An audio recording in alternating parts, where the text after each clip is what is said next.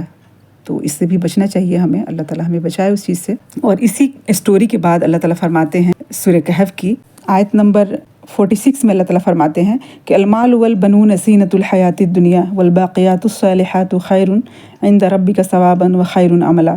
کہ مال اور بیٹے جو ہے نا یہ دنیا کی زندگی کی زینت ہے، اور باقی رہنے والی جو چیزیں ہیں وہ صالحات ہیں، نیکیاں ہیں جو بہتر ہیں ثواب کے طور پہ بھی اور امید کے طور پہ بھی. ہے جو باقی رہنے والی جو چیز ہے وہ کیا ہے؟ نیکیاں ہیں، وہ صالحات ہیں. اللہ نے دنیا میں جب لوگوں کو غنی کیا نا، انسانوں میں سے بہت ساری مثالیں ایسی ملتی، تو لوگوں نے ایک نیا دین ایجاد کر لیا جس کو بادشاہت ملکیت اور اس طرح کی دی نا. تو ہدایت سے جب دور تھا انسان تو اس نے ایک نیا دین ایجاد کرنے کی کوشش کی. جو انسان ہے وہ پرسنلی جو سے اس کو اگر بادشاہ نہیں بنایا کچھ اس طرح کا، تو جتنے عہدے میں اتنا میں اس نے اللہ کا کے ساتھ شرک کرنا، کفر کرنا، اس طرح کی چیزوں کی روش اس کے اندر دیکھی گئی. اور اکثریت کی الا ماشاء اللہ، یعنی کہ وہ ایکسیپشن جو ہے قلیل کا وہ تو رہتا ہی ہے. اس میں کیا ہوتا ہے کہ یعنی اپنے لیے جو ہے نا حرام حلال کے خود قوانین سیٹ کرنا اور یہ کرنا کہ یہ اپنی طریقے پہ ایک دین بنا لینا. اور جیسے وہ لوگ جو کہ ان چیزوں سے بچتے ہیں، ڈرتے ہیں اور عزیمت کی راہ اختیار کرتے ہیں، قربانیاں دیتے ہیں، ان کو بیوقوف سمجھنا. جیسے سورۃ البقرہ میں ہم نے دیکھا تھا نا کہ منافقین کیا کہتے تھے صحابہ کو کہ انؤمن کما آمن السفہاء، ان بیوقوفوں کے جیسا ہم ایمان لائیں. اللہ تعالیٰ فرماتے ہیں الا انہم هم السفہاء ولکن لا یعلمون، یہی بیوقوف ہے، جان لو، اور ان کو خبر بھی نہیں، یہ نہیں جانتے. ایک سبق اس کے اندر بھی کہ ہدایت سے دور ہو کے کوئی بھی نعمت نہیں ہوتی ہے. ہر نعمت جو ہے نا ہدایت کے ساتھ ہی نعمت ہے. تو اللہ توفیق دے کہ ہم ان باتوں کو سمجھیں. اور اس طرح کی جو چیزیں نا یہ نہیں ہونا چاہیے کہ انسان جو ہے مال کو برا سمجھے اور اس کو حاصل کرنے کی جو بھی جائز طریقے ہیں اس کو بھی نہیں اپنائے. یہ اصل میں نہیں اللہ تعالیٰ کو مطلوب ہے. یہاں پہ جب اللہ تعالیٰ اکرام دے، عزت دے، جب مال دے، جب اس طرح کی چیزیں دے نا، تو انسان کو یہ سمجھنا چاہیے کہ یہ سب اللہ کی طرف سے ہے. اور جب آزمائش آتی ہے وَلَنَبْلُوَنَّكُمْ بِشَيْءٍ مِّنَ الْخَوْفِ وَالْجُوعِ وَنَقْصٍ مِّنَ الْأَمْوَالِ وَالْأَنفُسِ وَالثَّمَرَاتِ، وہ بھی اللہ نے کہہ دیا کہ ضرور ضرور ہونا ہے ہر ایک کی زندگی میں. تو وہاں پہ کیا ہے اِنَّا لِلَّهِ وَإِنَّا إِلَيْهِ راجعون، کہ اللہ کی طرف سے اللہ کی طرف جانا ہے. یہ کوئی ایسی تو یہ دونوں حالات جو ہیں وہ انسان کے اوپر آتے ہیں، اپس اینڈ ڈاؤنس ہر کسی کی لائف میں. یہ اللہ نے ٹیسٹ رکھا ہے دونوں، جس کو جس طرح سے وہ چاہتا ہے ٹیسٹ لیتا ہے.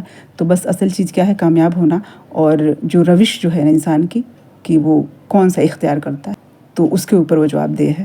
تو یہ اس اسٹوری کے اندر یہ تمام چیزیں تھیں. اللہ تعالیٰ توفیق دے ہم اس کو سمجھیں اور اپنی عملی زندگی میں جو ہے وہ اس کو پریکٹس کریں. اور اللہ ہم سب سے راضی ہو، اور کہنے سننے میں کوئی خطا ہو گئی ہو، جو بھول چک ہو گئی ہو یا کوئی کمی رہ گئی ہو، تو اللہ تعالیٰ معاف فرما دے. اللہ تعالیٰ ہم سب کو بہترین حال میں دنیا میں بھی اپنی کتاب کے ساتھ جوڑ کے رکھے، اور آخرت میں بھی ہمیں بہترین حال میں اللہ تعالیٰ اٹھائے اور ہماری ملاقات بہترین حال میں ہو.